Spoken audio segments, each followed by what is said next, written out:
and welcome to another episode of the Two Fans Podcast. I'm your co-host, Joshua Ament. And I'm your other co-host, Ari Jesselson. And today we are honored to have Mr. Johnathan Stanko, an assistant athletics director for Iona College. Mr. Stanko, how are you? I'm doing all right, guys. Thanks for having me today. Appreciate it. It's our honor. So we're just going to ask you a few questions. And some of these questions are either that we came up with, some people from schools, teachers, friends outside came up with, and yeah. So first, how did you get started in your career as an assistant athletic director in athletics communications? You got to go back a bit. I think my love for what I do now started in high school when I was a senior, and I got to give a shout out to a teacher who definitely doesn't remember me, but I remember him, Charlie Valajos. He let me get into sports editing and sports broadcasting as a senior, and I was able to do play-by-play for our basketball games on TV, which was pretty cool on our public access channel. And then from there, I went to college for that. I attended Iona College, undergrad and my master's degree. And while I was a student at Iona, I worked in the athletics department as a student worker, as a volunteer, as an intern, basically my freshman year. So I worked under my boss now. I worked for him as a student, and I was involved in every aspect possible, whether it be stats, game producing, but a lot of it was video production at that point as a student. And I did that for all 4 years, got the great opportunity to do live radio, live TV as well. I was play-by-play for our women's basketball program and color commentator as well. I graduated in 2014 with a degree in mass communication, primarily in TV video. And then I went to work 1 year in Boston in the America East Conference as a communications fellow. And then one day, the last day of my first ever paid vacation for myself, my old boss, Brian Byer, called me up saying, "Hey, I have a job for you at Iona. It's yours if you want it." And I was like, "For sure." So I'm back here. And then, yeah, from here, it's just continuing to grow. But it really started back in high school with Charlie Valajos giving me the opportunity. And then Brian Byer kind of mentoring me in my 4 years of undergrad. And now I've been at Iona ever since 2015 as a full-time employee. It's also great to see how one person can really make a huge impact on everyone's life. Oh, it's crazy. I can guarantee you Charlie Valajos does not remember who I am. I know for a fact that the last time I heard, he doesn't even teach the same class that he taught me when I was a senior in high school. And then Brian Byer, in my time here, I mean, there's no doubt who I model myself after in terms of work. It's him. He works countless hours. He doesn't stop. He works 7 days a week. He's on call all the time. I have that same mentality. It's pretty much you can sleep when you're dead kind of thing, but we both love what we do. And I'm very happy that Brian Byer is still my boss here at Iona today. What does your daily plan look like? Like, what is your schedule from when you wake up until you go to sleep? Well, this is a question for you guys. Is this on a game day or on a non-game day? On a game day. On a game day, on a basketball game day. All right, so we'll do this past Saturday, I guess, for example. This past Saturday, this typical men's basketball game day. This is a game at 7 o'clock. I usually get up around 7 and I work out in the morning. So work out in from like 7 to 8, 7 to 8:30, get in the office by 8:39.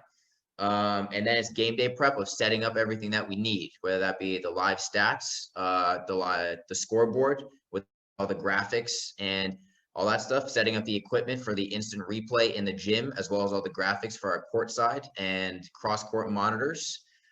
Basically, so, I mean, it's not, I don't want to say less important, but if there are fans in the building, everything that the fan sees, I have a hand in creating or making sure it's working or putting to work during the game. So it's prepping all that stuff.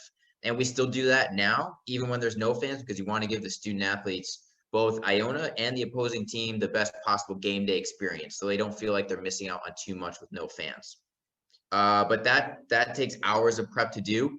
Usually in the afternoon, after we've tested everything, we wait back a little bit, then we set up our video production side, because all home basketball games at Iona, we produce in-house on ESPN3 or ESPN Plus.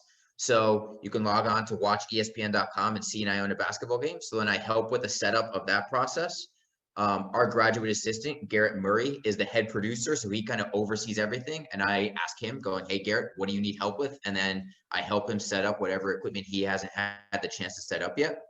After we set that up and test everything, again, this is probably usually around 4 o'clock, 5 o'clock with the game at 7. There's an hour of time in between where I'll typically shower, get changed into my suit, and do any other work that needs to be done that's not basketball related, whether that be writing a cross-country recap, which I had to do this past Saturday, or prepping some preseason polls for coming out.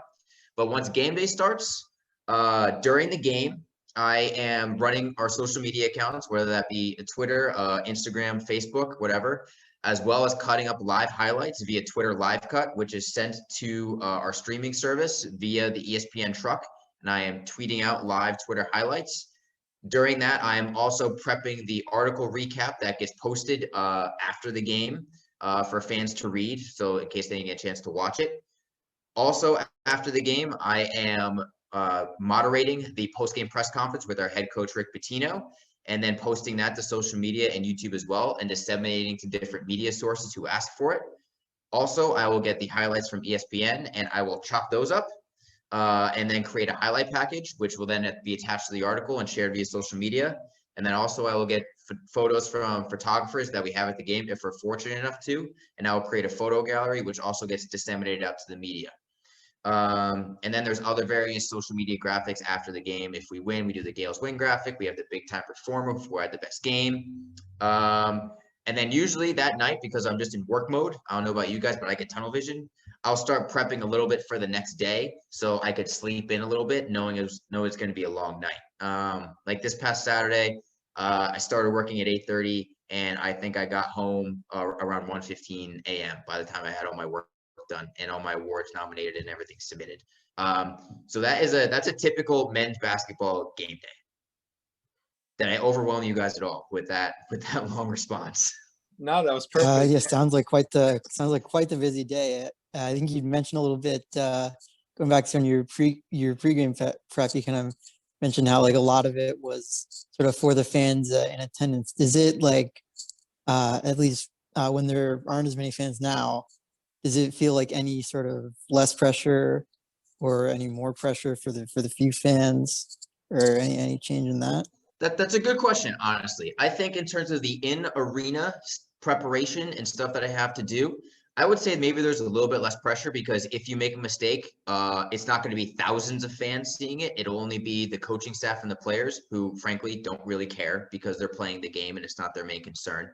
But there's also more pressure because, it's kind of those things where if there's so many people watching, not as many people are going to notice the mistake because there's so many other things happening. But if there's only a few people watching, there's a few set of eyes focused on that one thing that's happening. So you got to make sure that those few set of eyes don't notice any of the small mistakes that they may think is a big deal, even though it's not. So it's maybe, I would say, a little bit less pressure in the arena, though it's more pressure, I think, for the social media aspect and the people following from home, because that's where they have to follow. So the live video aspect of it, the ESPN production, we want to make sure is top notch. The social media, I try and be as creative and interactive as I can.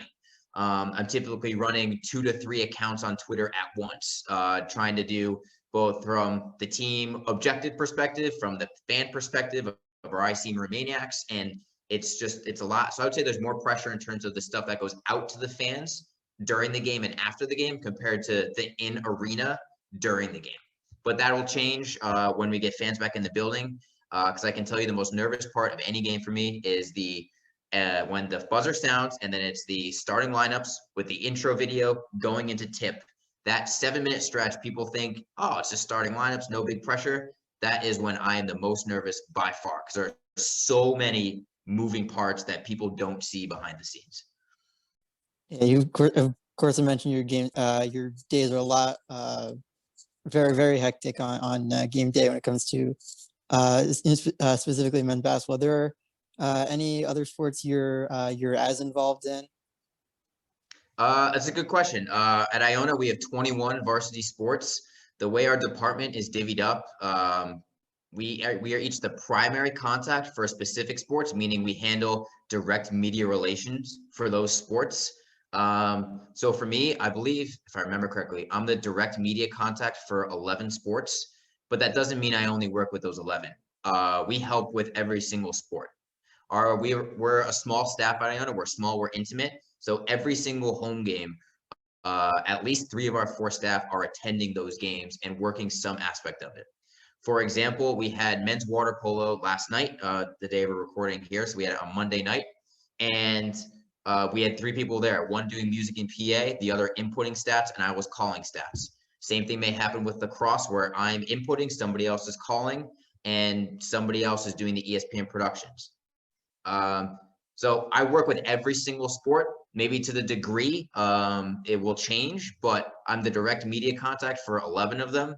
But I have my hand in every single one of them. And I have worked with every single sport at Iona. When I first started, I had a different set of primary sport relations. And then as the years goes on, I'm still here. Duties change. So I moved on to different sports, and now my coworkers, Jack Clark, and as I mentioned, our GA Garrett Murray, they have sports that I used to cover, and I moved on to other ones. So everyone has their hands in the melting pot here because it's such a small group. It doesn't matter if you're in communications or if you're in external relations and fundraising, you're going to have your hand in many different pots to make sure every sport gets covered. Iona basketball particularly gets the most national attention. They've been in a lot of tournaments, play some of the big names. I know 2 years ago, they played North Carolina in March Madness. So how much of your time is devoted to the basketball team, or do you get sprinkled around to all the sports? During the winter, it's primarily basketball. During the winter, there are not as many sports happening as the fall and the spring. In a typical winter season, I believe there's basketball, swimming and diving, indoor track and field, and then there may be some like early baseball in February when they travel somewhere into softball. But during basketball season, it's primarily basketball. I would say 65% basketball. It's the crossover seasons that are absolutely crazy. And by that, I mean when the fall sports start to overlap with basketball in the winter, and then when the winter basketball is ending and the spring sports are starting. So that's when the percentages of what sport I'm working with the most will change on a day-to-day basis. For instance, today, no basketball game. So today was working a lot with cross country, track and field, because we had our awards. I created some graphics, wrote some articles, did some other stuff. So today was primarily cross country. Tomorrow, it's probably going to shift to a different sport. It's kind of, you got to learn to prioritize, and I got a very long work to-do list, which I'm constantly shifting the priority on to make sure everything gets done. But on a basketball game day, which I was talking about before, it's probably 85% basketball, 15% other stuff. And you just have to be really kind of focused on that other 15% to make sure you get done what you need to, so you don't create any work later for yourself that's unexpected. Yeah, it really seems like a lot of time and resources go into basketball. There, would you say that's sort of like, would you say that's your favorite sport to work with, or do you have any others you? Yeah, I think basketball, you get the most coverage and the most interaction, right? So it's fun in that way. It's I mean, we're also, our head coach is Rick Pitino. I mean, who saw that coming this past year? That's absolutely bonkers. And so there's been a lot of coverage this year, and working the games has been fun when we've been able to have games. So I think objectively, basketball season is arguably the busiest season, but it's also the most fun because the work you put in, you see the most tangible results, whether that be social media analytics or the analytics on our website of people going and reading the recaps, or the people coming up to you saying, hey, great job on this, because more eyes are on the basketball stuff. So there's more tangible, I think, appreciation for basketball season, which makes me like it a lot too, because it's like people are seeing the hard work that we're putting in. But with that being said, there are some sports that I think are underrated to cover. For instance, baseball, softball games to work in my job is so much fun because we call it octopus arms in our department. And if you guys are seeing me in video, but with basketball and softball, we are doing so many things at once. We are doing live stats. We are doing PA. We are doing music. We are doing official scorebook. We are doing so many things at once from 2 different computers. We have one hand here on one computer, one hand on the other, and then we're moving into the audio knob with the microphone speaking to announce the new batter coming. And it's overwhelming to somebody who watches it, but once you get in the groove, it is so much fun because you're just in the zone. It's like nobody else can do this. It's kind of my special thing. It's our favorite thing to do. And also with baseball, softball, you could eat sunflower seeds, spit them on the ground, and you're shooting the crap with the players while they're coming in and out of the batter's box and stuff like that. So that's, I think, underrated ones that are fun to cover. Also, I think one that's sneaky, really underrated, especially for Iona, is cross country. Our men's cross country program here at Iona is perennially nationally ranked. Right now, we're 14th in the country. We are going for our 30th straight conference championship on March 5th, which is bonkers that we've won our conference for going to be 3 decades straight, which is absolutely crazy. And I think we're a very small school. We don't have the facilities and stuff that other big schools have yet. In cross country, we're competing on that national level every single year. It's a credit to the coaching staffs that we've had that built that tradition. But I think one of the funnest events I've ever been to was the NCAA cross country championships 2 years ago at Indiana State. It is pouring rain. It is muddy. It's gross. I have a camera. I got my phone. I have a portable phone charger in 2 of my pockets to make sure I don't run out of battery. But I'm running. I'm taking photos. I'm doing video, doing social media, writing the recaps in a sweaty, like sweatsuit. And I'm in the media center typing stuff up. And again, it's not something for everyone, but for me, cross country and covering stuff like that, where you're just in the mud and you're literally standing right next to these runners racing and you're seeing your team compete on the national level, that for me is a memory that always sticks out. So I always really do love covering cross country in that way.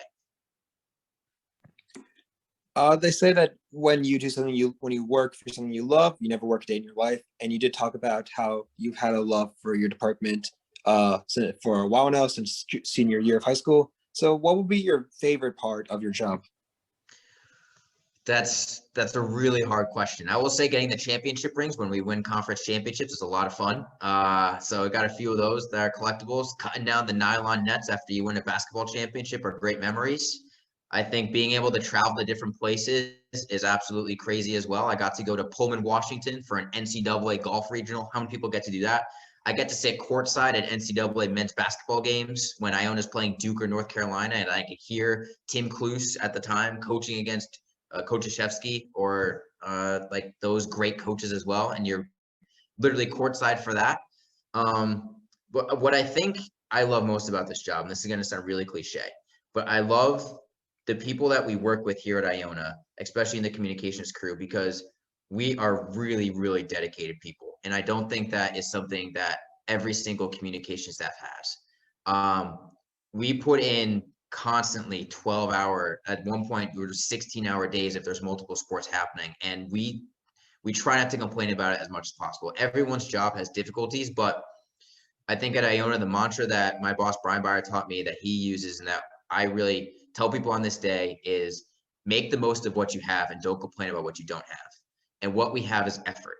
And I think that's something that whenever we hire people here at Iona, especially in the communications crew, that's something that we pride on is someone's dedication and effort to get the job done, kind of no matter what the cost. Now that can lead to burnout. It can lead to times where it's really stressful. And yeah, you can get angry at yourself. You can get hangry when you haven't eaten for 12 hours because you've just forgotten. But it's that dedication that I really love, because not many people understand what it's like to love what you do and want to do it at a really high level. I could tell you my girlfriend's like, you're crazy for working an 18-hour day and liking it. But I'm just like, I love what I do and I love that effort that goes into it. And it's those little moments where those effort get noticed by the student athletes who say thank you, or it's those little moments where you work such a long day, but then, so the other day, for example, this was after a really long basketball day.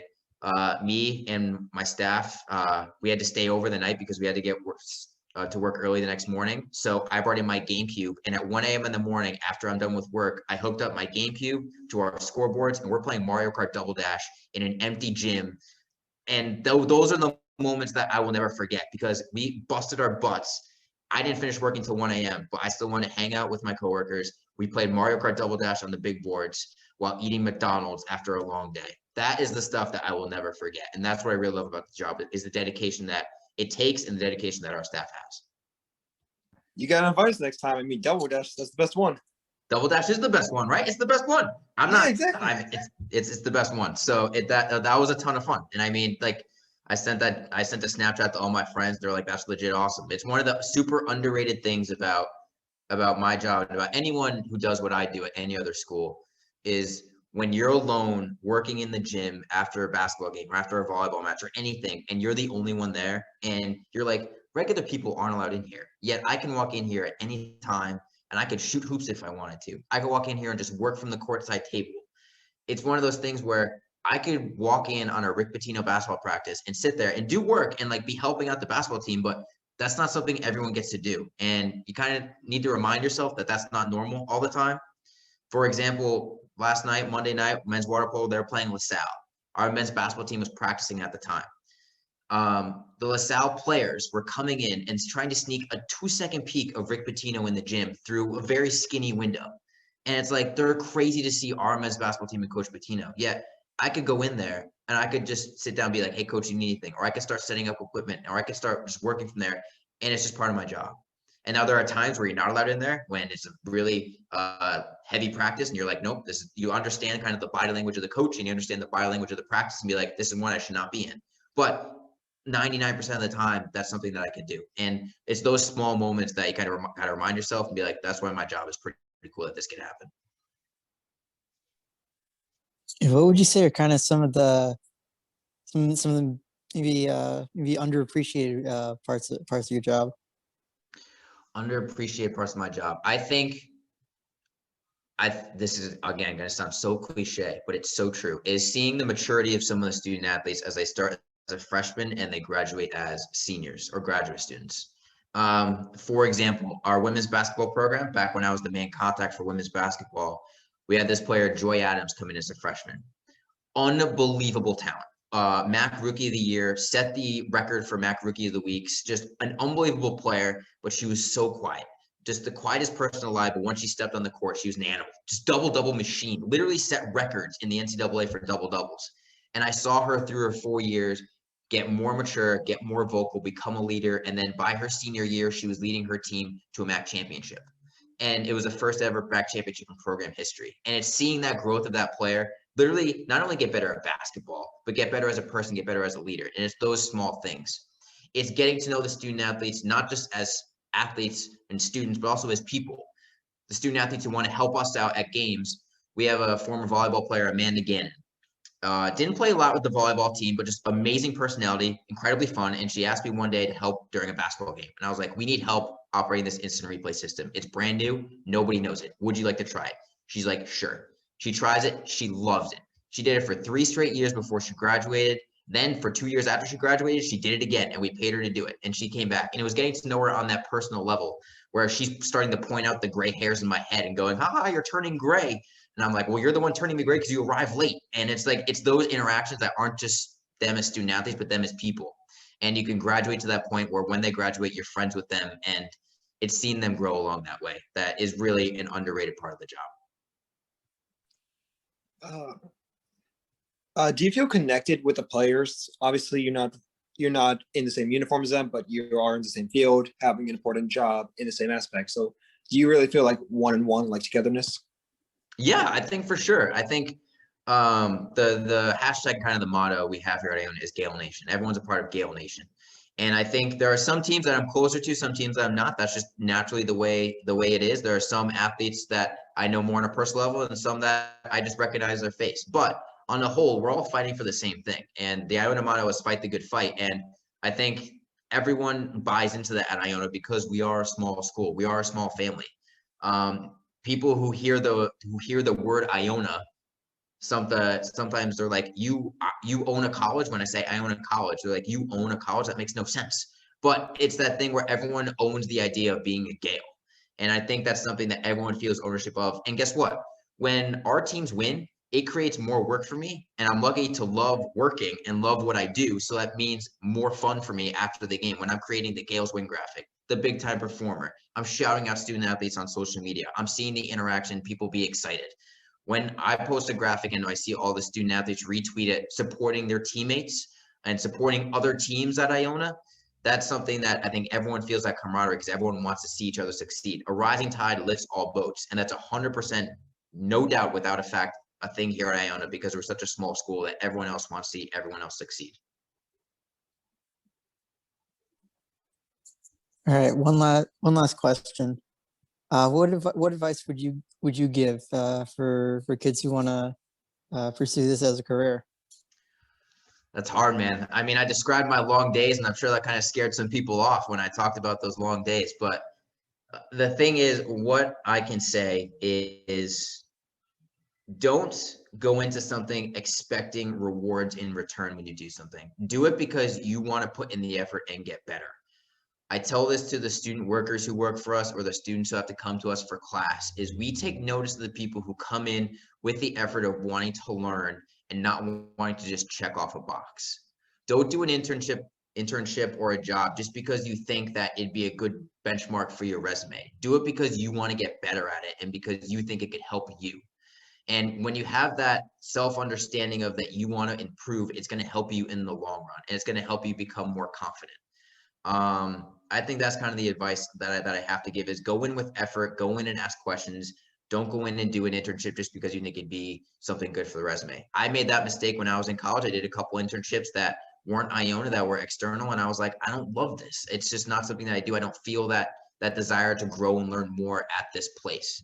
But if you find something you love, go after it. Know that you're not going to get rewarded right away. You're not going to get a job that pays a lot of money. You're going to have to put in a ton of hours, no doubt. But the thing is, once you get better at it and you kind of learn to appreciate all the effort you put into it, you'll love the work that you're doing more because you know all the work that went behind it. It's not the ends justify the means. It's the journey that goes along the way. And keep your head in a swivel, be adaptable, know that your priorities and your preferences may change along the way, but have that same desire to learn at every step you go, and don't go in it looking for just a letter of reference at the end. Go in it looking to be a letter of reference on yourself because you improved and you could say that in an interview or you could say that to somebody else to show them that tangible improvement of you being willing to learn. That's the advice that I have for the young people who are pursuing a career like this. Do you have any final remarks, any final words you'd like to say? No, I mean, listen, find a job that you like to do, find a job that you love to do. That's an amazing thing. And that doesn't come quickly for some people. I understand that I was very fortunate to find a job that I love to do at a very early age. And that's not something that everyone finds right away. My first year at Iona, I got a ring for winning a MAC championship with our women's basketball team. My first year as an SID. And there are people who have done my job for literally decades and have never gotten a basketball championship. And I got one at 22 years old. I'm very fortunate. I know I am, but I like to think I created my own luck a little bit by putting in a ton of time and effort. But have that patience, have that diligence to constantly keep getting better. And those long hours, they're not going to feel so long when you love what you're doing, when you're good at what you're doing. And there's going to be a ton of bumps along the road, but guess what? If it's a straight, easy road, it's a boring drive. Nobody wants that. You need a little bit of curves along the way. You need a little bit of road bumps to keep you entertained and keep you guessing. So that's the only thing I got to say is have patience with yourself and you'll find yourself on the right foot as long as you put in the effort. Once again, thank you so much for being here and coming on and doing this. Not a problem, guys. Thank you so much for having me. Again, I appreciate it. Hope it was a good conversation. I had a lot of fun. And yeah, best of luck going forward. If you guys ever need anything else from me, feel free to reach out to myself or Iona Athletics. Thank you. Once again, thank you so much for listening to us and bearing with us. We do this every single day, Monday through Thursday, on Spotify, Anchor, YouTube, and wherever you get your podcasts. So until next time, we will talk to you then.